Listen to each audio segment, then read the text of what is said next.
মানে টিউলিপ সিদ্দিকীকে আমরা আলাদা কোনো অপরাধী হিসেবে ধরছি না। আমাদের অন্যান্য সকল অভিযুক্তের মতো তিনিও একজন অভিযুক্ত। আমরা আমাদের পদ্ধতি অনুযায়ী আমাদের সাথে আজকে তার সাক্ষাৎকারের কথা ছিল।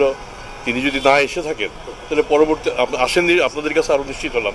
যদি আমরা স্বাভাবিকভাবে তাকে না পাই এবং তিনি যদি বিদেশি নাগরিক হন কিংবা তিনি যদি পলাতক হন, এক্ষেত্রে আমরা তাকে অ্যাবসকন্ডিংই ধরবো।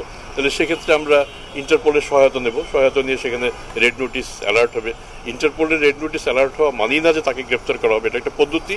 এই পদ্ধতি সেই সরকারকে জানানো হবে, জানানোর পরে আমরা পদ্ধতিগতভাবে চেষ্টা করবো তাকে নিয়ে আসতে। 2011 সালে ভারতের সাথে আমাদের একটা এক্সট্রাডিশন ট্রিটি করা হয়েছে, স্বাক্ষরিত হয়েছে। কাজেই আমাদের হাতে আমাদের অভিযুক্ত আসামি ধরে আনার বা আনয়নের টুলসের আইনগত কোনো সমস্যা